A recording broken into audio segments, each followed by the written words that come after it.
am a very bold, daring kind of the female, and I am very thankful to the God that I'm the female, but I'm very, very bold and daring and possessing all the qualities a male. जरूरत है औरत को घर से बाहर आने की और उम्मीद से जुड़ने की.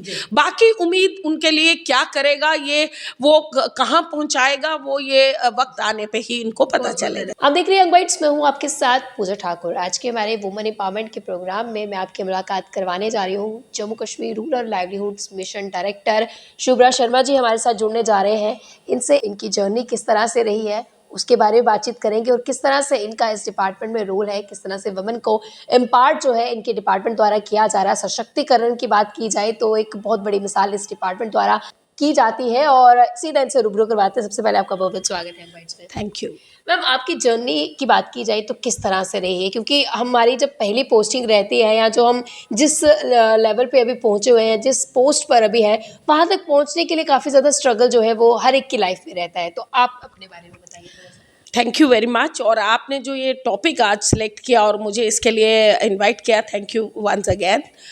मुझे कभी ज़िंदगी में ऐसा महसूस नहीं हुआ कि मैं फ़ीमेल हूँ और मुझे कहीं पहुँचने के लिए कोई मुश्किल हो, क्योंकि मैं अपने घर से शुरुआत करूँगी कि मैं बेटी होने के साथ साथ एक बेटे की तरह ट्रीट की जाती हूँ बाय माय पेरेंट्स.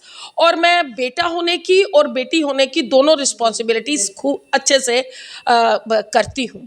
और मेरे पेरेंट्स ने, मेरे ग्रैंड पेरेंट्स ने या मेरी घर की बाकी फैमिली मेम्बर्स ने कभी डिफ्रेंशिएट नहीं किया कि ये बेटी है और इसको हमने ये मतलब इस तरीके, ना ही किसी और तरीके से बेटी होने के कारण कि डिफरेंस है कोई डिफरेंस हमने कभी महसूस नहीं किया. My father is a doctor basically, and जो एक जैसा मेरे भाई के साथ ट्रीटमेंट होता था वैसे ही मेरे साथ हुआ. और उससे ज़्यादा ही मेरे फादर के साथ मेरी एफिलिएशन है. तो मेरे फादर ने हमेशा मुझे बोला ये मेरा बेटे की तरह है. मुझे कभी इस चीज़ का एहसास ही नहीं हुआ कि मैं एक लड़की हूँ और मुझे उसकी वजह से कुछ ऐसा मेरे साथ उस तरीके से बिहेव नहीं किया जा रहा. तो एक वो बराबरी का एहसास रहा.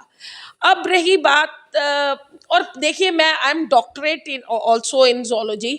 तो मेरे फादर ने एक बात बोली मुझे कि आप जितना पढ़ना चाहते हो आप पढ़िए, हमारी तरफ से कोई कंस्ट्रेंट नहीं है, ना कोई आपको प्रेशर है कि आप ये करिए वो करिए, जो आप करना चाहते हैं. सो आप समझ सकते हैं कितने खुले माहौल में हम लोग पले बड़े हुए. और फिर आ गई जब मेरी सिलेक्शन हो गई एज KS ऑफिसर. तो मैं जब मेरी पहली पोस्टिंग मुझे याद है, मैं डिप्टी रजिस्ट्रार कोऑपरेटिव्स के तौर पे मैंने काम ज्वाइन किया. और मुझे काम करते वक्त कभी ये महसूस ही नहीं हुआ कि मैं ये being female I can not do this. और मैंने इनफैक्ट कई चैलेंजेस मुझे लगे कि शायद मुझे ये फीमेल होने के कारण शायद मुझे नहीं, लेकिन मैंने वो चैलेंजेस पूरे अपने अच्छे से निभाए, उनको फुलफिल किया, चैलेंजेस के साथ लड़ा और फिर आगे बढ़ी. और फिर प्रूव किया कि जो काम लड़के नहीं कर पाए, वो फील्ड मेल नहीं कर पाए, वो मैंने एज फीमेल कर दिया.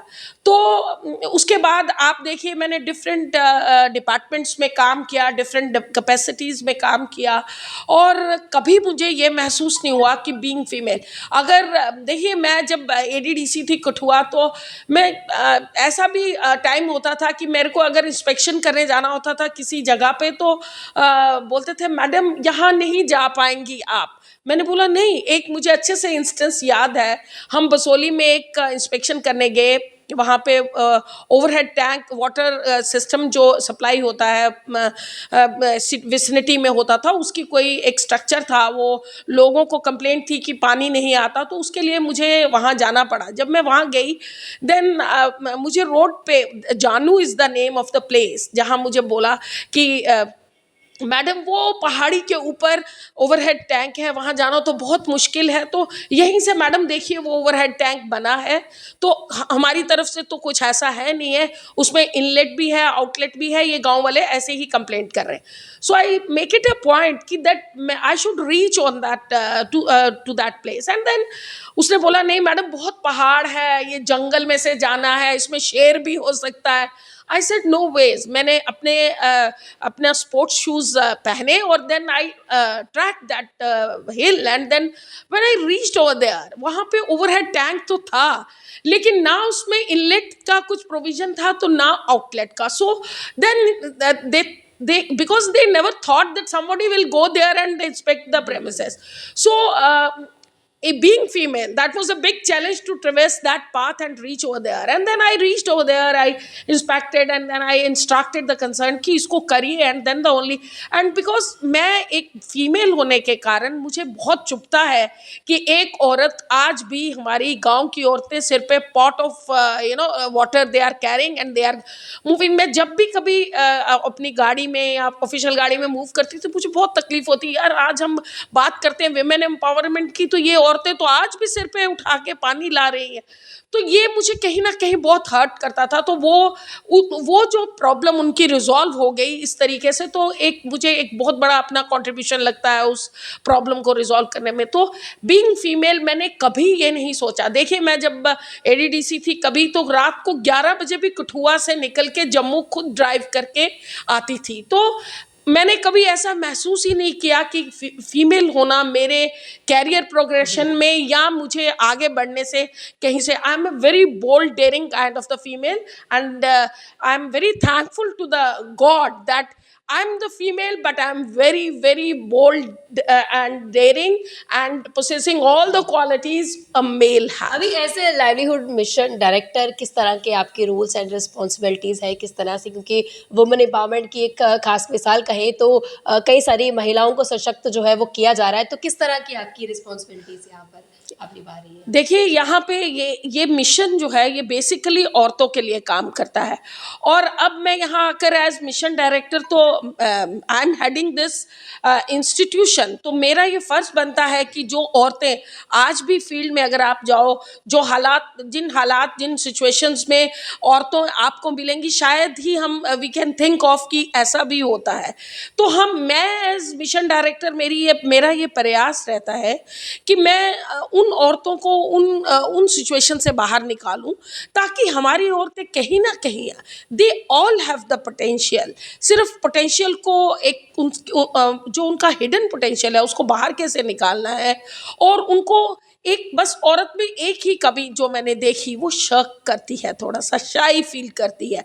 वंस उसमें से ये 2 चीज़ें निकाल दी जाए तो हमारी औरत she can rule the world. आज के समय में हम देख रहे हैं कि महिलाएं जो है बढ़ चढ़कर आगे जा रही है, जहाँ पर एक महिला जो है वो बैंक तक भी नहीं जाती थी लाइन में लगना. वो सोचती थी कि हमारे जो हस्बैंड है वो ही वहाँ पर जाएंगे, या घर के पिता है, भाई है, वो ही जाएंगे. लेकिन आज के समय में वो बढ़ चढ़ कर देख रही. क्या आपको एक ऐसा इंसिडेंट शेयर करना चाहेंगे जो आपने देखा होगा, आपको बड़ा लगा होगा कि हम आज के समय में इतनी बड़ी बड़ी बातें करें वुमेन एम्पावरमेंट पे, लेकिन आज भी हम कहीं ना कहीं पिछड़े हैं? देखिए बिल्कुल, मैं इससे ये आपने बिल्कुल सही मेरे से सवाल किया. मैं डायरेक्टर एनिमल हस्बेंड्री थी, इससे पहले वाली पोस्टिंग मेरी डायरेक्टर एनिमल हस्बेंड्री थी. तो मैं जब फील्ड में जाती थी तो मैं उन औरतों को कहती थी कि भाई मेरा एक बहुत रहता है. जब मैंने अपनी केएस ऑफिसर मैंने ज्वाइन किया तो मेरे दिल में एक बड़ी ख्वाहिश थी कि क्या मैं इन औरतों के लिए कुछ कर पाऊंगी. सो मैं इस मिशन से काम करती हूँ कि मैं उस औरत तक पहुंचूं जिसके पास ना कोई सोर्स है, ना सोर्स ऑफ लाइवलीहुड है, जिससे वो अपने आप को इकोनॉमिकली एम्पावर करे. लेकिन देखिए जब मैं एक बार, मुझे अच्छे से याद है, मैं रामबन में गई और मैं बहुत दूर दराज, क्योंकि आप जानते हैं रामबन एक हिली डिस्ट्रिक्ट है, मैंने पैदल काफ़ी रास्ता कवर किया. और जब मैं उस एरिया पे पहुंची तो वहाँ मैंने औरतों से पूछा कि आप आप हमारी एक स्कीम होती थी IDDS scheme, integrated dairy development scheme. तो मैंने बोला आप तो घर में सब औरतें डेयरी का काम करते हैं, तो आप क्यों नहीं डेयरी का स्कीम का फ़ायदा लेते हैं? तो औरतों ने बोला नहीं मैडम, वो लोन लेंगे तो हमारा घर भी बिक जाएगा, because they don't have the concept what is the difference between loan and subsidy. And दूसरा देखिए, उनका इस तरह का परसीव करने अवेयर नहीं थे।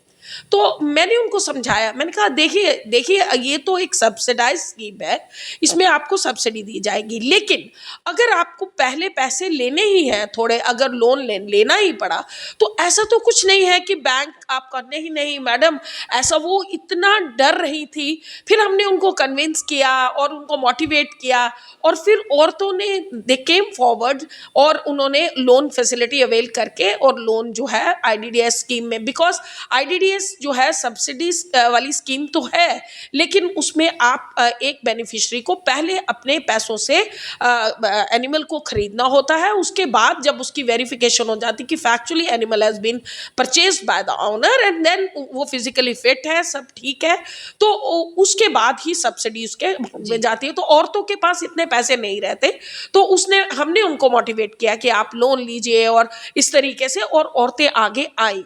तो कहीं ना कहीं औरतों में आज भी कहीं ना कहीं शर्कनेस है कि हम किसी बैंकिंग फैसिलिटी को अवेल नहीं कर सकते। और देखिए, और दूसरा आज भी एक औरत, मतलब हम अगर बात करें औरत में सबसे बड़ी कमी जो है आज की डेट में भी, वो आपको लगेगी डिसीजन मेकिंग उसकी नहीं है उतनी स्ट्रांग जितनी होनी चाहिए। वो इसलिए नहीं है बिकॉज वो इकोनॉमिकली एम्पावरमेंट नहीं है उसमें।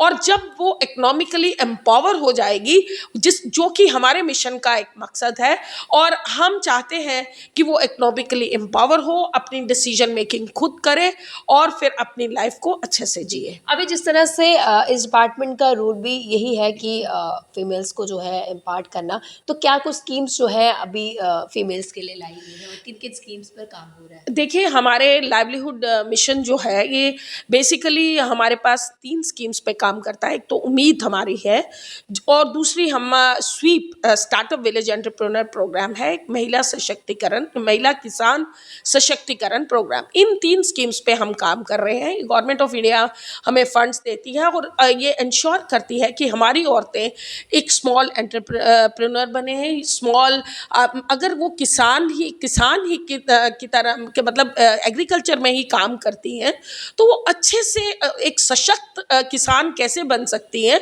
वो भी उनके लिए भी हम महिला किसान सशक्तिकरण प्रोग्राम में उनकी हेल्प करते हैं। और उम्मीद प्रोग्राम तो हमारा ऐसा है ही, जिसमें हम औरतों को सेल्फ हेल्प ग्रुप बनाते हैं। 10 से 12 औरतें मिलकर सेल्फ हेल्प ग्रुप बनाती हैं, फिर हम उनकी असिस्टेंस, उनको हेल्प करते हैं by capitalisation in form of the revolving fund and the community investment fund. And then जब वो ग्रो कर लेती हैं, फिर हम उनकी बैंक लिंकेज करवाने मकसद बैंक लिंकेज करवाने का ये है कि वो अच्छे एंटरप्रेन्योर्स बने और अपने लाइवलीहुड को अर्न करें।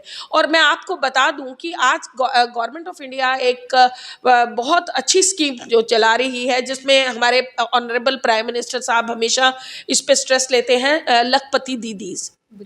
तो मैं आपको ये बता दूं कि हमारे डिपार्टमेंट में भी के साथ भी बहुत सारी लखपति दीदीज जुड़ी हैं, और आज उनका नंबर 11,500 के लगभग है।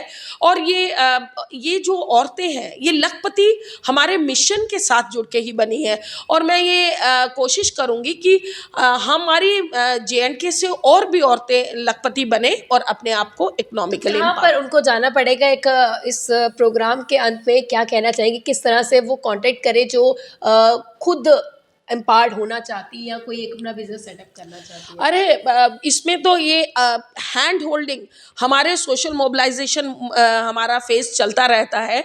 ज़रूरत है औरत को घर से बाहर आने की और उम्मीद से जुड़ने की। बाकी उम्मीद उनके लिए क्या करेगा, ये वो कहाँ पहुँचाएगा, वो ये वक्त आने पे ही इनको पता चलेगा। Thank you.